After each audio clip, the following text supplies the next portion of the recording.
Okay, 6:01, let's get started.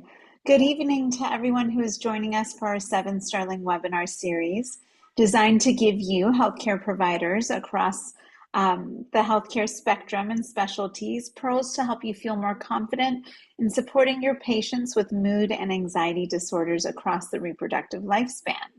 I'm Dr. Nazanin Homafar, and I'm a board-certified OB-GYN practicing in Northern Virginia and the medical director at 7 Sterling. 7 Sterling is a virtual mental health clinic that treats those experiencing anxiety, depression, and trauma throughout fertility challenges, pregnancy loss and miscarriage, abortion, and postpartum.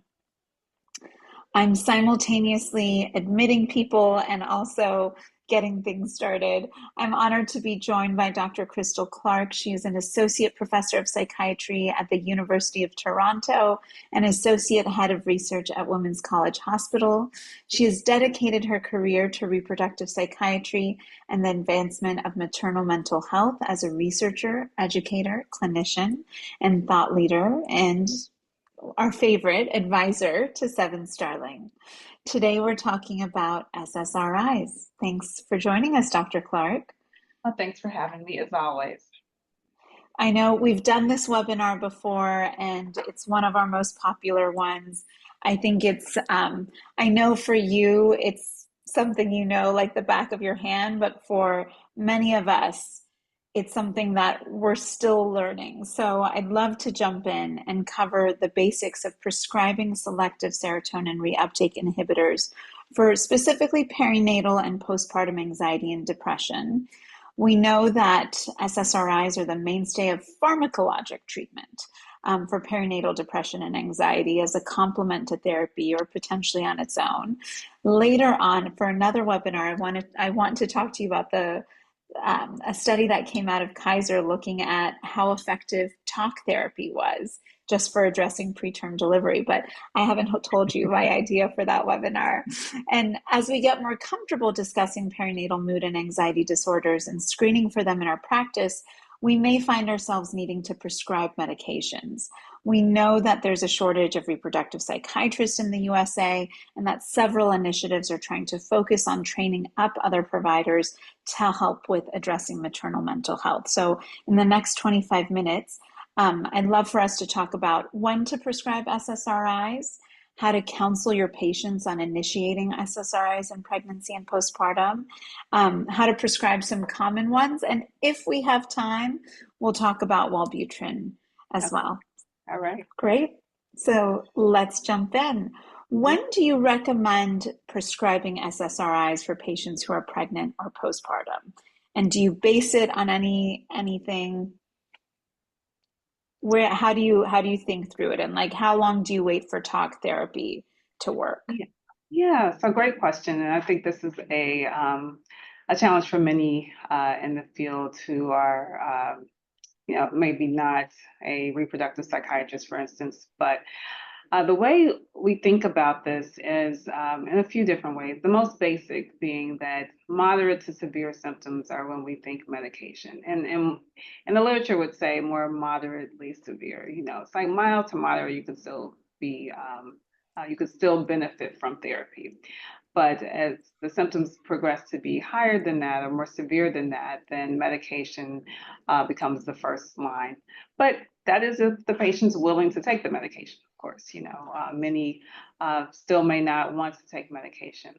But how we might identify someone who is having more severe symptoms or even moderate symptoms is looking at the EPDS, the PHQ-9, or the GAD-7.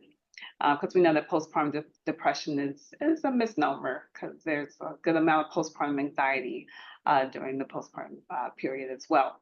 So PHQ-9 and the GAD-7 symptoms scores that are above 10 would be considered moderate, so 10 to 14, and then anything above 14 is definitely in the severe range for symptoms. Reminder that these scales are not diagnostic. If you have someone with new onset symptoms, you need to still assess them for depression or what the diagnosis is. But if you have someone who has a history of anxiety or a history of depression, using these scales are a good indicator of, okay, the symptoms have worsened, or you have someone trying to recover from an episode. When we're looking at the EPDS, anything above a 12 is definitely considered in the more moderate severe range. Okay. Possibly diagnostic of a depressive episode, and it's been highly correlated with standardized uh, tools to diagnose or standardized assessments, clinical assessments. But that's just kind of the standard rubric. But what about the patient who is feeling depressed and maybe the symptoms aren't quite moderate, but you can't get them in with a therapist? I have faced this Hmm. situation often, and I don't believe people should have to suffer because well, therapy it's mild symptoms, so therapy is the first line. Well, not suffering is Fair. fine to me. So if the Yeah. patient's willing to take medications and is interested in taking medication, then that is appropriate for their particular situation, then prescribe the medication. They will still do better with medication if they can't get into a therapist. Or if that's not their preference, some are just like, I don't have time.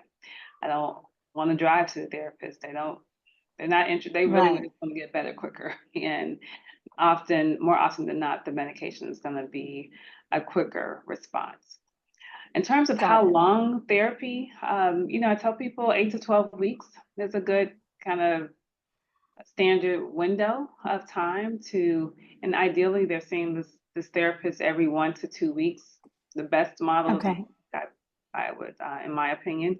But sometimes it's just not possible. So every 2 weeks at most. But if they're going once a month, it's just not. You're going to lose momentum, and it's going to be Okay. a drawn out process. But in 8 to 12 weeks, if there hasn't been an improvement in symptoms, then I'm starting to say, okay, well, it would be best for us to move forward because we're also thinking about what's happening with the mom and baby and attachment and development of the child and how this mother or new parent is going to reflect on their experience. And you will hear a lot of new moms and birthing persons say, I was depressed the whole 6 months, first 6 months of my child's life. And then there was a lot of guilt around that and worries of how they Hmm. impacted the child. So I'm anticipating all those things when I'm thinking about how are we going to get you better, quickest, and what's the patient's preference.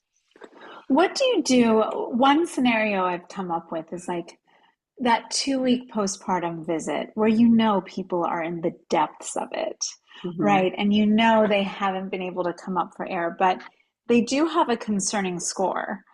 Um, and they do have a history of mental health conditions. Hmm. What would be your inclination to maybe, like in those scenarios, what I have said is listen, you're so close to just the delivery. You're still in that period where there's so much unknown. Hmm. Um, this is probably going to change, but I also don't want you to suffer. Yeah. How would you say, would you, and maybe I can't get them back in a week or Yes. two. Yes. I think that's the hardest thing. What would you advise in those kinds of scenarios? Do you give someone a prescription and say, listen, if these symptoms linger, at least here you can start it and just let me know? Or would you say, let's check in, and if you're still feeling this way in X amount of weeks, we'll start something? Yeah. So that's a tricky one too. And in most scenarios, I would say it's best to say, let's check in and let's reassess in a couple more weeks. Because we know after 2 weeks, if these symptoms persist, it's more likely a depressive episode or anxiety, clinical Hmm. anxiety, and not the baby blues anymore. The risk is if you give the medication and you're like, okay, and again, I'm thinking of this nuanced that person who we have no history for, and even sometimes someone who we believe we have a history for.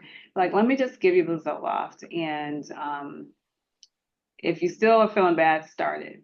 Not a horrible plan, but I would encourage, just like I would with any time you prescribe an antidepressant to a postpartum patient, to make sure you're not concerned about bipolar disorder, because what you don't want to happen is you've given this Mhm. medication, they still can't get in. You don't see them at 4 weeks, you don't see them at 6 weeks, and something bad happens. They become activated, agitated, they're not sleeping, or they're in some type of mixed or manic episode, and that would not be the goal. So not being able to monitor a postpartum woman starting a medication can be a little tricky.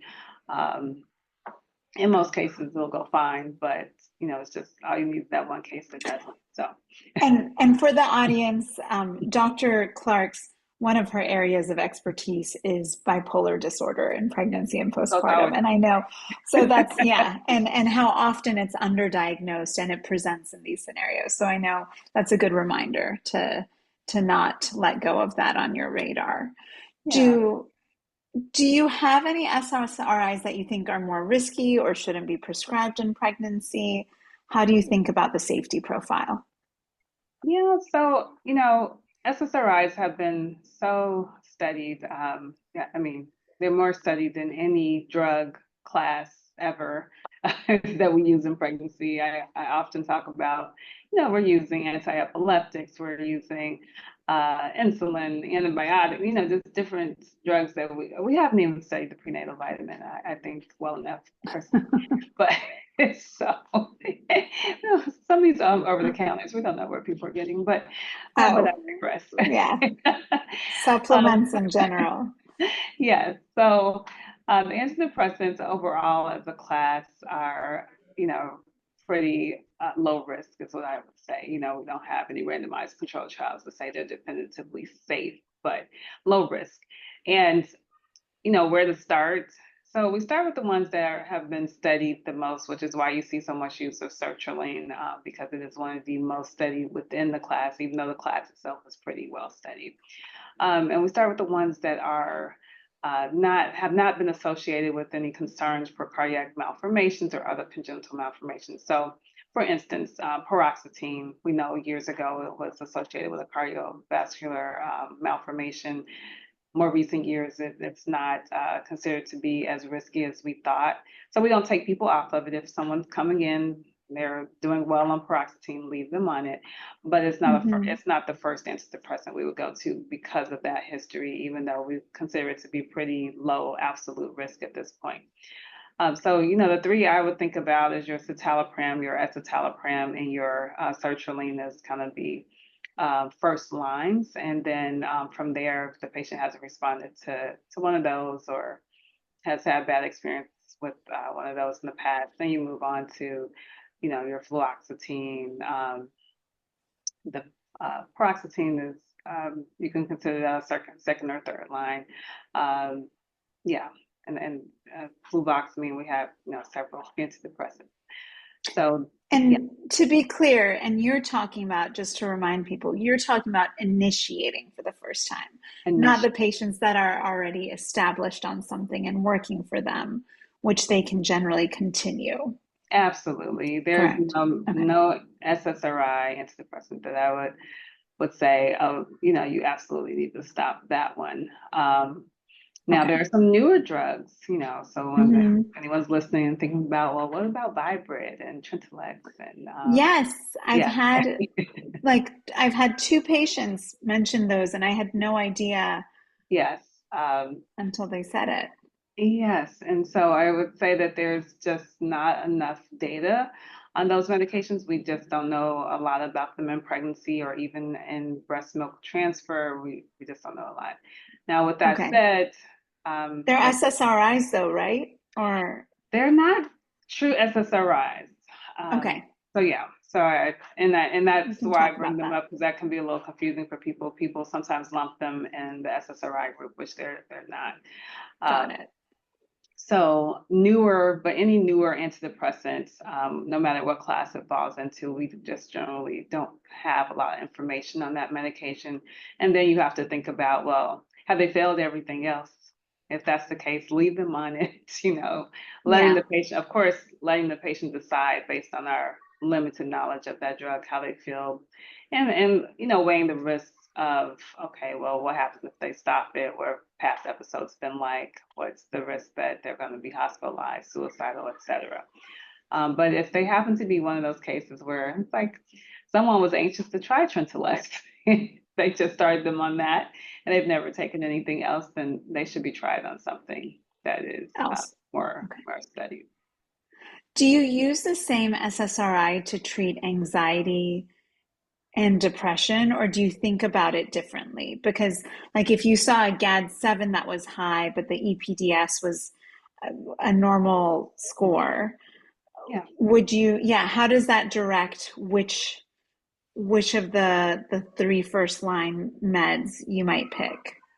Yeah, so mainly how I decide that it's any of the medications is fine. It doesn't so much make a difference there as much as it does the dosing of it. I find that a lot of my anxiety patients need higher doses, and they also need to start lower in some cases. So, for instance, I might start escitalopram at 5 milligrams. Why? Because any little feeling that some of my anxious patients experience is terrifying.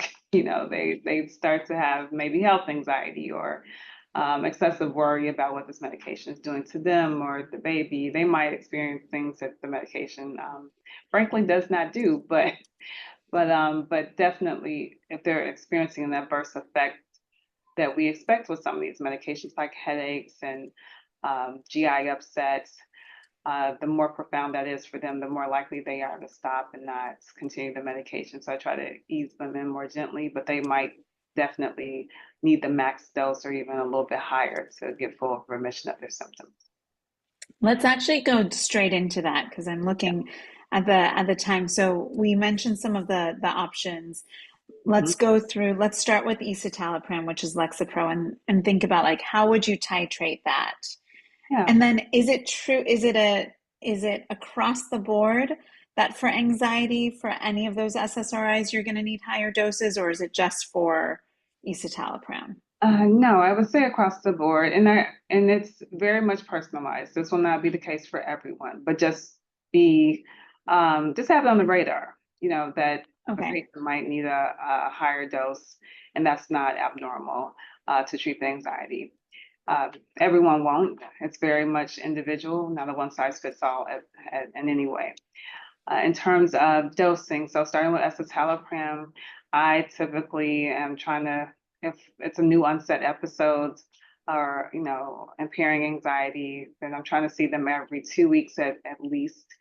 So we might be going up every 2 weeks. I have a lot of patients who are hormonally sensitive to that dysregulation, basically, of hormones in the postpartum period or in that birth and even during pregnancy, and they might respond pretty quickly. So you might notice something early, but more so if I start them at 5 milligrams on escitalopram, I'm bring them in 2 weeks to make sure number one, it's monitoring, it supports, they're stressed about it.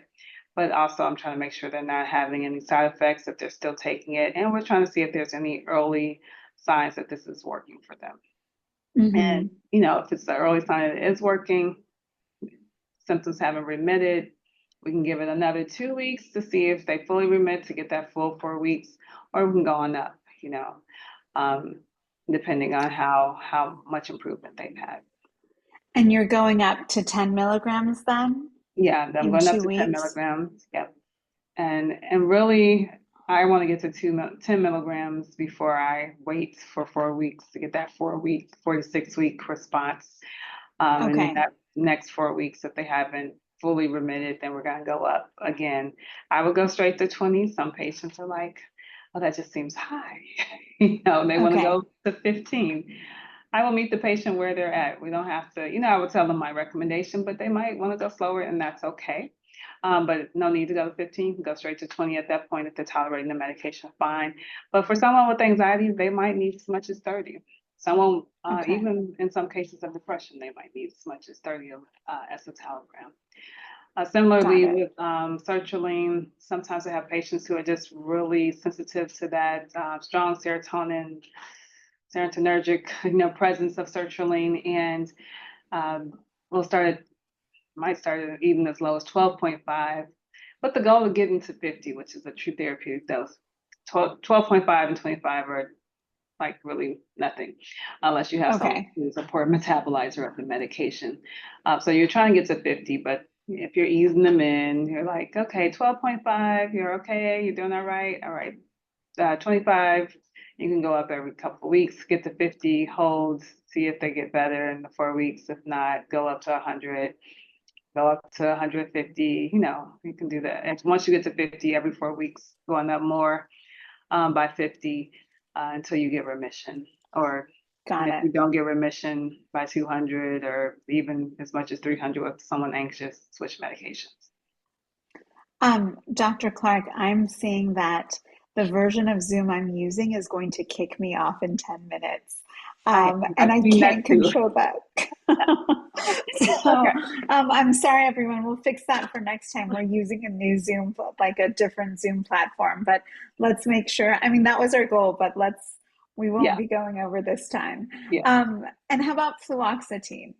Yeah, so fluoxetine, similarly, this is a drug we're usually dosing 20, 40, 60, 80. You can start at 10. So the theme Okay. here is like half of the normal starting dose with some of your anxious patients who are naive to antidepressants. Someone who's been on antidepressants before, stopped it, about to resume, you may not need to do this. You can start at a normal starting dose. For someone who's new to it and may be very anxious about even taking medication, you're starting at half the starting dose, going up to a Okay. normal starting dose in 2 weeks. And then from there, taking normal dose increments. And for fluoxetine, that would be starting at 10, going up to 20. And then from there, going up by 20s every time, every 4 to 6 weeks in which you deem that whether or not they have responded enough to the medication. I think that's a really important point that like you take the starting dose and then you start with half of it, Mhm. usually for these patients, and go up as a good reminder. Now, can you give it just 1 week? Like what if someone is really not feeling anything after 1 week? Would you still say, no, I want you to continue this for the full 2 week period?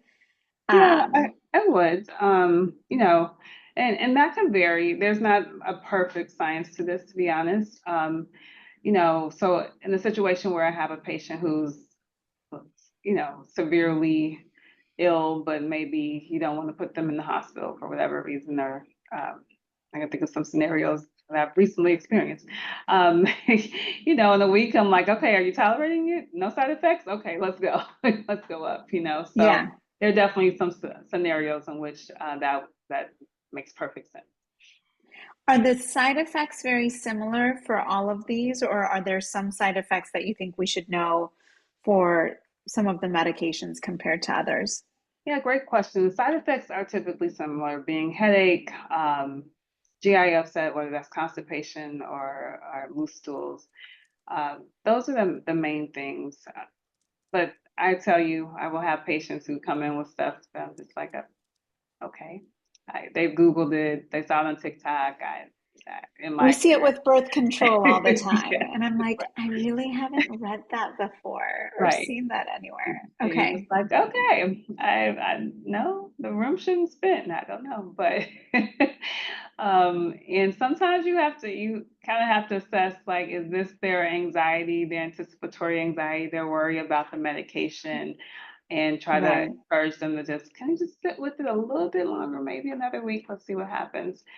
And other times, okay, well, let's try something else. But yeah, I got usually it. probe a little bit more.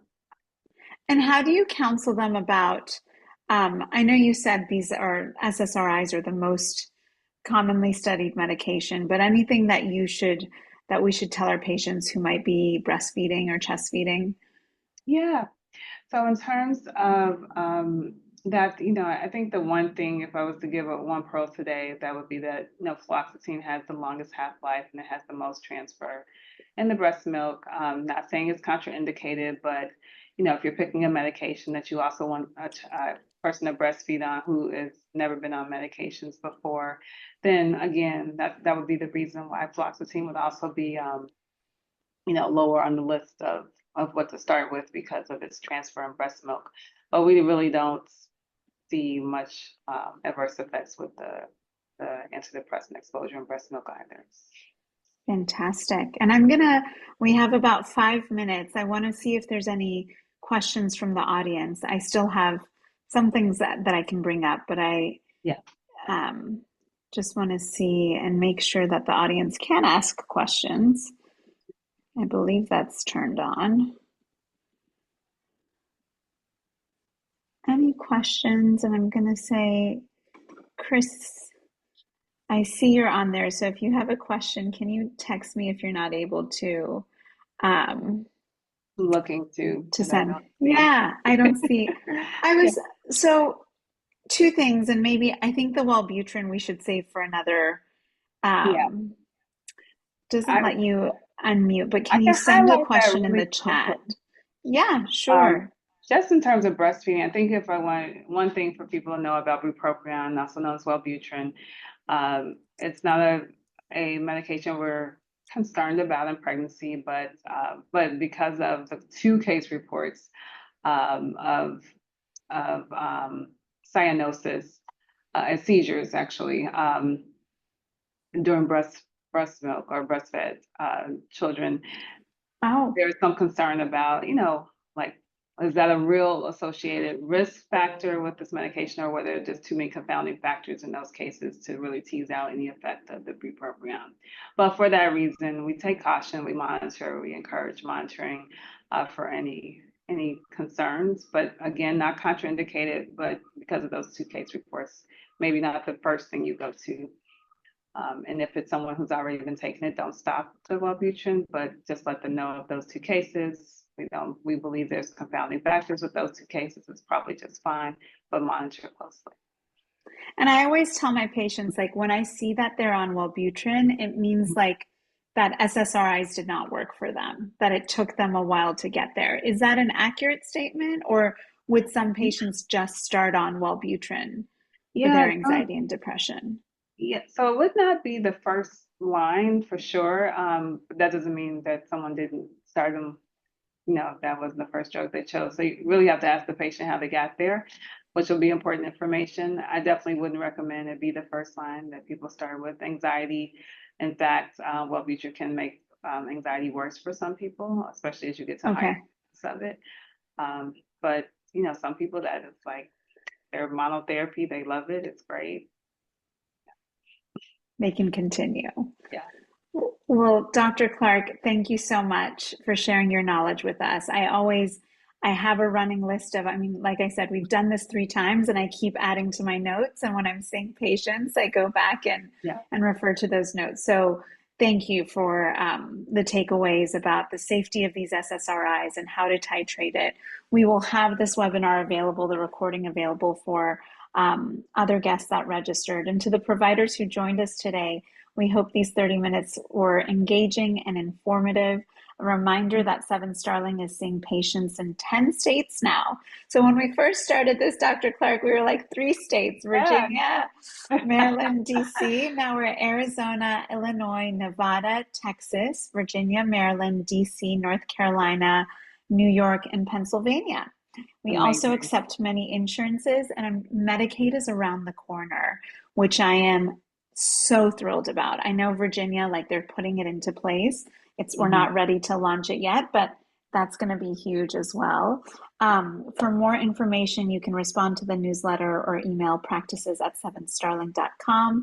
We are committed at Seven Starling to providing the full spectrum of women's mental health care and would love to support you and your patients. So please check out our website, sevenstarling.com, to learn more about how we may help you in your own practice. And if you like this webinar, please subscribe to our newsletter so we can keep you informed about future events. I will talk to you, Doc. I'm going to be on maternity leave, but I'm going to need. I know I'll be reaching out to you, but hopefully we'll do another webinar. There was a really interesting study that I'd love to kind of talk to you about for Mhm. preterm delivery and how therapy was effective in reducing the rate. So hopefully we'll see you all in 1 or 2 months for that one. Have a great night, everyone. We made it under the Zoom cutoff. All right. Have a wonderful evening, Dr. Nass. Bye.